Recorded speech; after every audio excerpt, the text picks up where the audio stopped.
观众朋友好，欢迎收看美国快报。本期节目的主要内容有：川普称伊朗已停止杀害抗议者，是否动武待观察。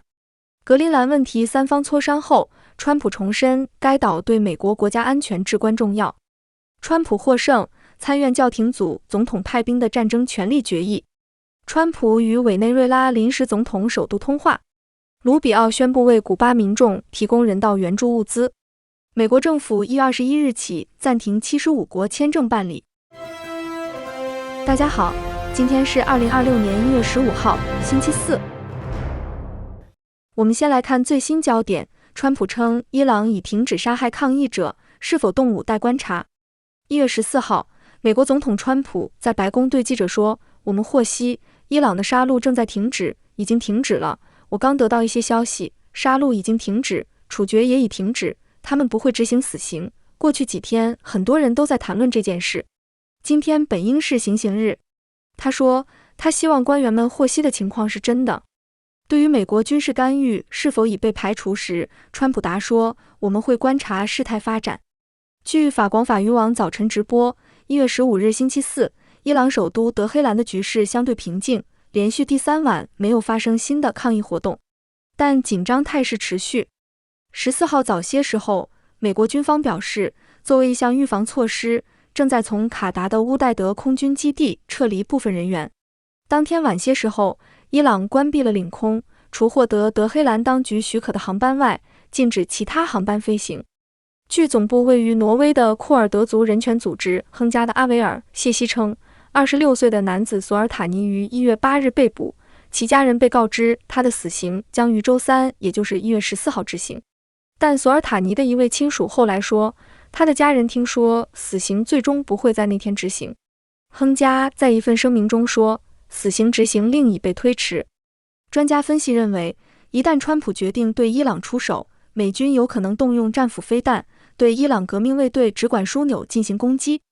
美军发动的攻势必然与去年针对核设施打击的手段不同，攻击目标是负责镇压抗议潮的伊斯兰革命卫队、革命卫队旗下的巴斯杰民兵组织以及伊朗警方在内等指挥系统与相关目标。然而这些目标大多位于人口稠密地带，美军攻击有很大几率会造成平民伤亡。因此，前美国海军上校、军事分析师舒斯特认为，美方采取的任何行动都必须非常精准。此外，华府可能从伊朗领导层的收入来源着手。此类目标甚多，而且革命卫队最多可能掌握了伊朗国内生产总值的2/3，因此从革命卫队营运的企业清单之中，必然能够找出弱点。整体来说，川普政府无论采用何种选项，对伊朗的攻击必然具有高度戏剧性，以吸引媒体，引发各界高度关注，并多采用对美军风险最低的短期突击行动，因此也有可能针对伊朗在波斯湾的石油设施进行打击。对于此类设施的攻击将会对伊朗造成中长期的经济损害，由于画面必然火光冲天且烟雾弥漫，可带给外界视觉上的震撼，使媒体报道具有高度渲染力，因此是美军最简单、最安全的方案。不过，最新流出的消息，据 Walla 军事分析家 Amir Bobat 称，原定对伊朗的军事打击计划在执行前几分钟被取消，原因是川普的亲自干预。伊朗领空随后重新开放，从乌代德空军基地紧急起飞的飞机奉命返回并保持待命状态。此次任务在最后阶段终止。川普已告知顾问，他只会授权能够带来明确、决定性结果的军事行动。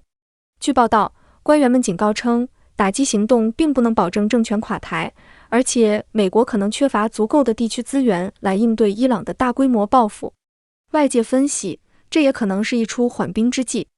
以上我们为大家带来了美国的最新消息，请继续关注美国快报，更多精彩内容为您呈现。如果您还没订阅，记得点击订阅并开启小铃铛，别错过我们的每一期更新。接下来我们继续关注格陵兰问题三方磋商后，川普重申该岛对美国国家安全至关重要。美国之音周四报道，川普总统重申了美国必须控制格陵兰的要求。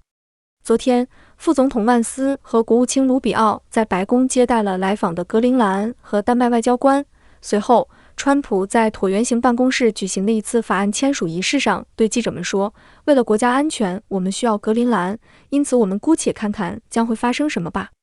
川普说，你们知道，我们将进行金琼防空和导弹防御计划，我们在做很多事情，我们会需要它。如果我们不去，俄罗斯会去，中国会去，丹麦对此毫无办法，而我们对此有各种办法。周三早些时候，丹麦外交大臣拉斯穆森和格陵兰外交部长薇薇安·莫茨菲尔特对记者们说，双方存在分歧。拉斯穆森说，虽然与美国在这个世界最大岛屿的未来问题上存在根本分歧，但是他和莫茨菲尔特准备好继续与美方讨论。我们已决定成立一个高级别的工作组，探索我们是否能够找到共同的前行道路。我们认为，该小组应专注于如何解决美国的安全关切，同时尊重丹麦王国的红线。这位丹麦外相说，工作组将在几个星期之内举行第一次会议。这次三方会晤前，川普在真相社交平台上说，任何达不到美国控制格陵兰的结果都是不可接受的，北约应当为我们引路拿下它。如果我们不拿，俄罗斯或中国会拿，那种事情绝不会发生。白宫新闻秘书莱维特上星期说，动用美国军队始终是一个选项。下面来看川普获胜，参院教廷组总统派兵的战争权力决议。美国参议院在14日晚间上演关键一战，共和党以微弱差距成功阻止一项战争权力决议的最终投票，这被视为川普与共和党领导层的一次重大胜利。民主党原本希望借此限制川普在委内瑞拉进一步采取军事行动的权利。在这场程序性投票中，副总统万斯投下打破平局的一票，最终以51-50宣布通过。值得注意的是，3名共和党议员兰德·保罗、莫尔科斯基和柯林斯加入民主党阵营，反对阻挡这项程序动议，但整体仍不足以改变投票结果。这份决议源自川普先前下令对委内瑞拉展开军事打击，试图抓捕马杜罗。参议员因此提出提案，希望限制总统未来向委内瑞拉进一步派兵的权利。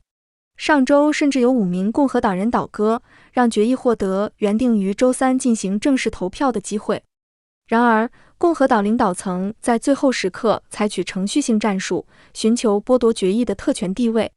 一旦失去特权地位，决议将无法以简单多数通过，门槛会大幅提高，实际上就等于被挡下。共和党辩称，目前委内瑞拉并无美军驻扎，因此不应适用快速通道程序。国务卿卢比奥也致信参议院外交委员会主席，强调同样观点，并获得多名共和党领袖支持。关键转折来自2位此前支持决议的共和党人霍利与杨。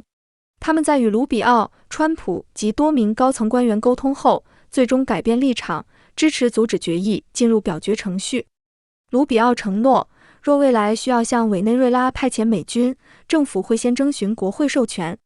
这次投票的结果被认为是川普及参院共和党领导层在最后时刻成功力挽狂澜，避免白宫在处理委内瑞拉问题时再次受到民主党掣肘。接下来是川普与委内瑞拉临时总统首度通话的消息。美国总统川普周三上午与委内瑞拉临时总统罗德里格斯进行了一场电话会谈，并表示是非常好的会谈，双方针对石油、矿产、贸易与国家安全等议题深入交换意见。川普在真相社交上形容，双方合作正取得巨大进展，并强调美委伙伴关系将为2国人民带来前所未有的繁荣。罗德里格斯也在社群平台回应，表示2人进行了长时间且友好的对话，讨论2国尚待处理的议题与未来合作方向，气氛相当正面。这次通话被视为委内瑞拉政局巨变后的重要外交突破。本月初，在美方主导的行动中，美国前领导人马杜罗与妻子弗洛雷斯遭美军拘捕并押往纽约，面临多项涉毒与恐怖活动指控。随后，56岁的罗德里格斯接任临时总统，负责过渡政府的运作。他先前是委内瑞拉制宪大会主席，也曾以副总统身份处理美国对委国石油产业的制裁。在马杜罗被捕后，委内瑞拉释放多名遭拘押的美国公民，华府称此举属建设性进展。川普更透露，美国已与委内瑞拉达成协议，允许最多5000万桶伪国原油在美国境内炼制，相关收益将由美方监管，专款用于重建与人道援助，避免过去因腐败与政策失误造成的资源流失。川普强调，这将为委内瑞拉复苏提供稳定资金来源。此外，川普表示，美国与国际石油企业预计将投资至少1000亿美元，用于修复委内瑞拉长期失修的能源基础设施，并协助恢复石油产能。下面来看，卢比奥宣布为古巴民众提供人道援助物资。美国国务卿卢比奥宣布，美国已向古巴送出首批人道援助物资，协助当地从去年重创全岛的3级飓风梅丽莎中复原。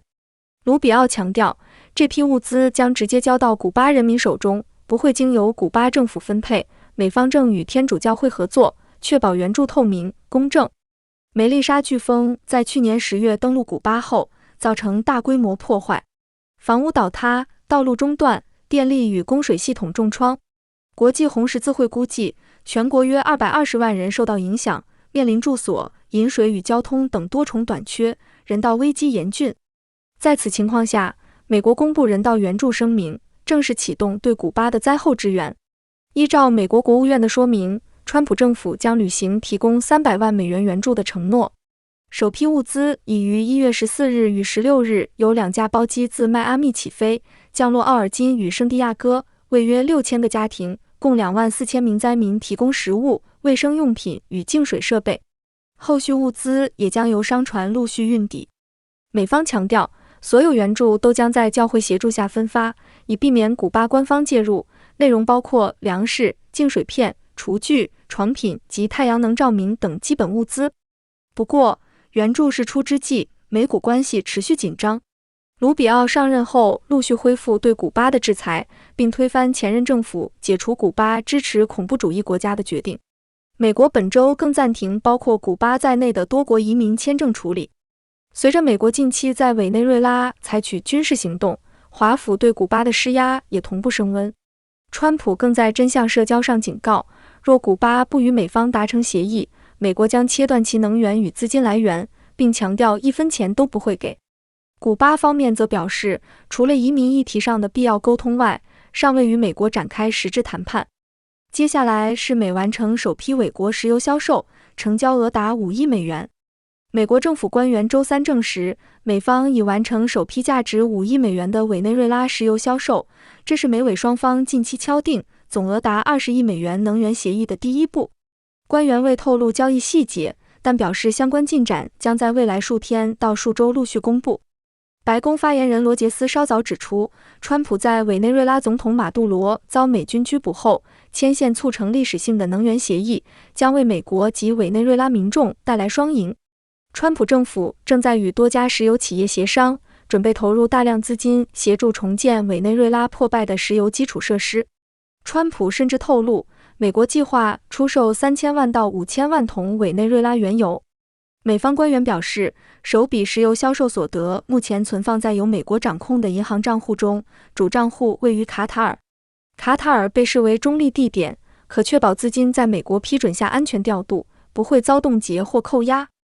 除了能源合作，外界也关注委内瑞拉未来在 OPEC 的角色。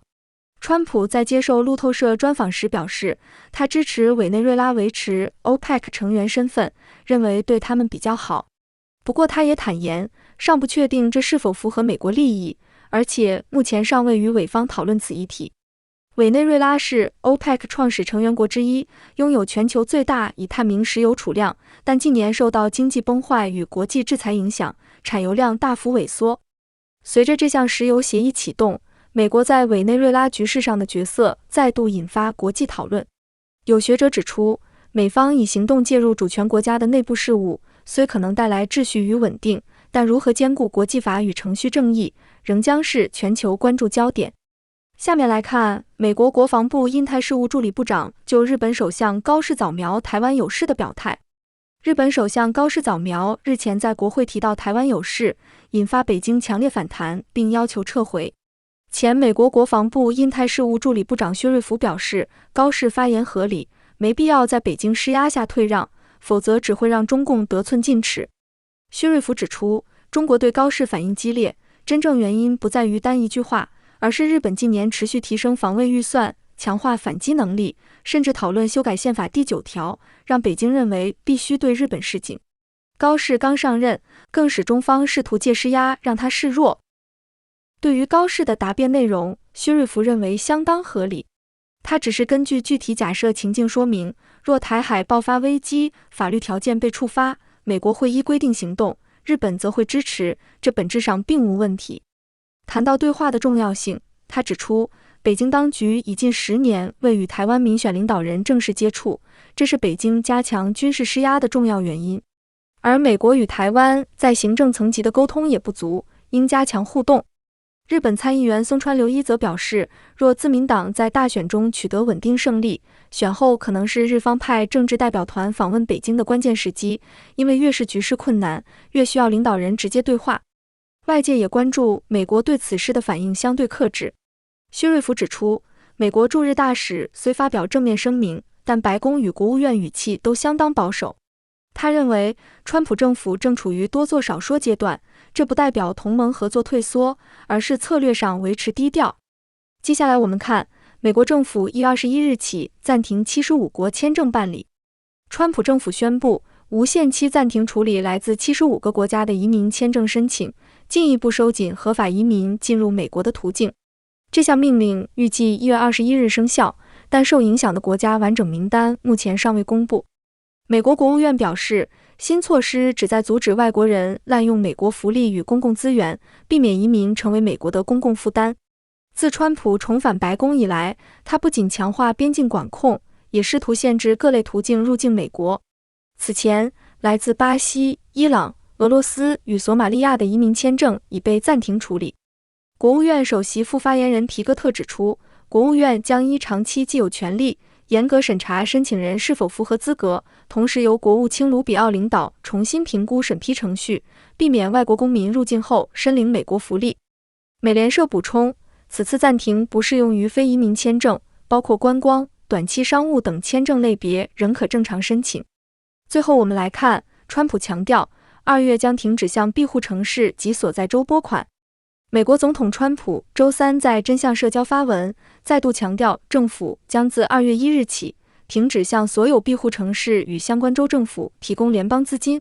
他表示，这些城市庇护罪犯只会滋生犯罪与暴力，并警告各州如果坚持保留庇护政策，就自己付钱。川普并未具体说明哪些州、哪些项目会被切资金，也尚未公布执行方式。不过，他就在前一天与底特律的演讲中强调，将全面切断拒绝配合联邦移民执法的辖区资金。